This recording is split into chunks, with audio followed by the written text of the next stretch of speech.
Once upon a time, in a quaint village nestled between rolling hills and meandering streams, there lived a grandmother named Agatha. Agatha was known for her silver hair and the lines etched deeply into her face, each telling a tale of a life well lived but filled with hardships. She resided in a charming cottage that seemed to have weathered many storms, much like its owner.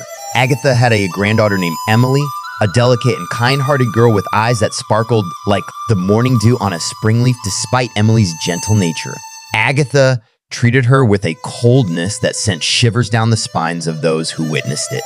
The village whispered about the strained relationship between grandmother and granddaughter, wondering why Agatha could be so unkind to such a sweet soul.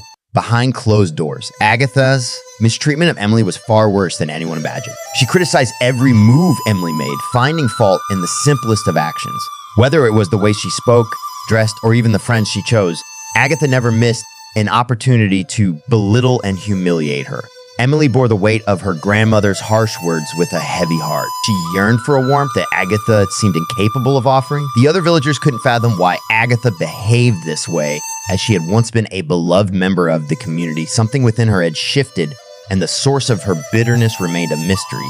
One day, a wise old woman from the village named Clara decided to intervene. She had watched Emily endure Agatha's mistreatment for far too long and couldn't stand idly by any longer. Clara approached Emily with compassion in her eyes and offered a listening ear. As Emily poured out her heart, Clara learned of Agatha's own painful past, the loss of her husband, and the hardship she faced in raising Emily's mother as a single parent. Agatha's bitterness had grown from the seeds of her own unresolved pain and grief.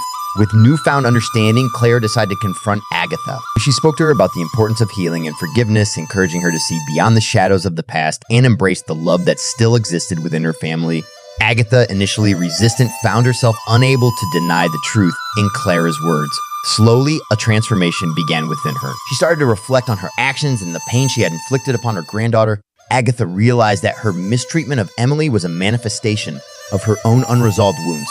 In time, Agatha and Emily began the process of healing their fractured relationship. It wasn't easy and scars remained, but the love that had been buried beneath layers of resentment began to resurface. The village watched in amazement as the once cold and distant grandmother became a source of warmth and support for her granddaughter. As the seasons changed, so did the dynamics within Agatha's cottage. The love that had long been suppressed blossomed, proving that even the darkest corners of the heart could find light with a little understanding and forgiveness. The village, too, learned a valuable lesson about the power of compassion and the potential for redemption within even the coldest of hearts.